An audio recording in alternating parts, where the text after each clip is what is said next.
मेहनती किसान। एक छोटे से गांव में मोहन नाम का किसान रहता था। वह बहुत मेहनती और ईमानदार था।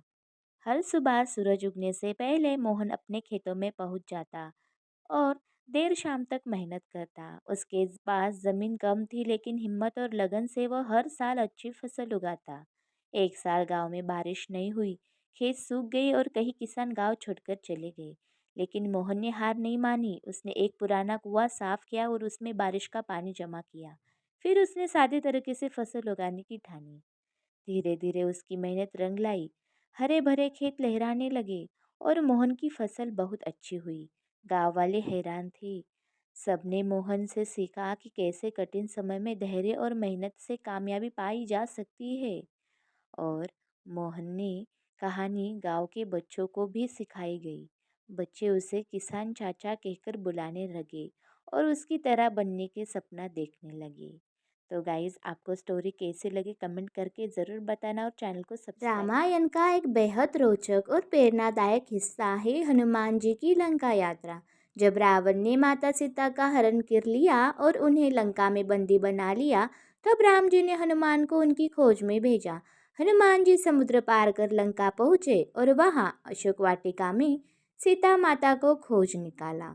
वहाँ उन्होंने माता सीता को श्री राम जी की अंगूठी दी और उनका संदेश सुनाया। फिर लंका में सैनिकों ने उन्हें पकड़ लिया और रावण के दरबार में ले गए। रावण ने हनुमान जी की पूंछ में आग लगवा दी, लेकिन हनुमान जी ने उस आग का उपयोग करके पूरी लंका को ही जला डाला। इसके बाद वे लौटकर श्री राम की पूरी कथा सुनाते हैं। यह भाग न केवल हनुमान जी की बुद्धि, शक्ति और भक्ति को दर्शाता है, बल्कि यह भी सिखाता है कि कैसे सच्ची निष्ठा और साहस से किसी भी कठिन कार्य को पूरा किया जा सकता है। तो दोस्तों, मेरे चैनल को सब्सक्राइब जरूर करना। भूतिया हवेली की रात। गांव के बाहर एक पुरानी हवेली थी जिसके बारे में कहा जाता था कि वहाँ भूत रहते हैं। रात होते ही हवेली में अजीब आवाज़ें आती थी। कभी खिड़की जोर से बंद हो जाती थी तो कभी दरवाज़ा अपने आप खुल जाता। गाँव वाले वहाँ जाने से हिम्मत नहीं करते। एक दिन दो दोस्त पप्पू और गप्पू ने तय किया कि वो इस रहस्य को जानेंगे। थोड़ी देर के लिए वहाँ ठहरेंगे, लेकिन ज़्यादा मज़ा लेने के लिए टॉर्च और बिस्किट का पैकेट लेकर निकल पड़े। हवेली में कदम रखते ही दरवाज़ा अपने आप जर जर ऐसे आवाज़ करने लगा। गप्पू बहुत डर गया, लेकिन पप्पू ने कहा, गप्पू डर मत, मैं हूँ ना तुम्हारे साथ, चलो आगे चलते। अचानक दीवार पर एक परछाई मिली। दोनों चीख पड़े, भूत। लेकिन जब टॉर्च की रोशनी डाली तो पता चला कि वो एक उल्लू था। दोनों हंसते हंसते गिर पड़े। थोड़ी देर बाद ऊपर से अजीब कदमों की आवाज़ आई। पप्पू बोला, अब तो सचमुच भूत है। डरते डरते दोनों सीढ़ियाँ चढ़ के देखा तो वहाँ चौकीदार था। असल में वो हवेली खाली नहीं थी, बल्कि पुराने चौकीदार को उसे संभालने की जिम्मेदारी दी गई थी। रात में उसको खांसी और खराटे लेने की आदत थी। और फिर कप्पू और गप्पू ने राहत की सांस ली। गाँव जाकर सबको सच बताया। गांव वाले हंसी से लोटपोट हो गए। जिसे भूत समझा वो तो बूढ़ा चौकीदार निकला।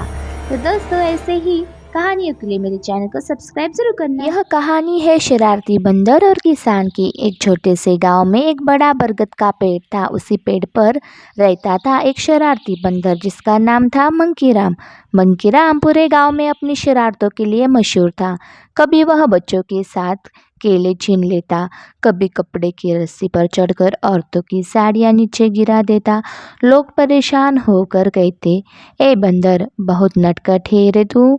एक दिन गांव का किसान रामू अपने खेत में लौट रहा था। उसके पास टोकरी में ढेर सारे फल और मूंगफली थी। मंकीराम पेड़ की टहनी पर बैठा यह सब देख रहा था। वह सोचने लगा, वाह, यह सब तो मेरा पसंदीदा खाना है। रामू जैसे ही घर के दरवाजे पर पहुंचा, मंकीराम फट से नीचे कूदा और तो टोकरी उठाकर भाग गया।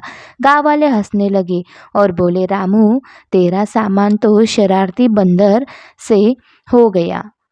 रामू गुस्से से बोला, अब तो मैं इसको सबक सिखाकर ही रहूँगा। दूसरे दिन रामू ने योजना बनाई। उसने टोकरी में खूब सारे फल रखे, लेकिन साथ में एक बड़ा काप का खड़ा भी रखा। घड़े का मुंह थोड़ा छोटा था, जिसमें से हाथ अंदर तो जा सकता था, लेकिन बाहर निकालना मुश्किल था।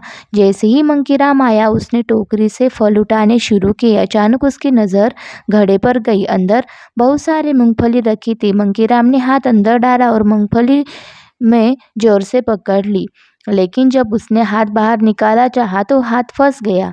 वह बहुत देर तक कोशिश करता रहा, कभी उछलता कभी कूदता, लेकिन हाथ बाहर नहीं आया। गांव वाले इकट्ठा होकर हंसने लगे। रामू बोला, देखो, लालच का नतीजा यही होता है। और फिर मंकीराम को अपनी गलती का एहसास हुआ। तो गाइस, ऐसे ही चैनल को सब्सक्राइब कर देना।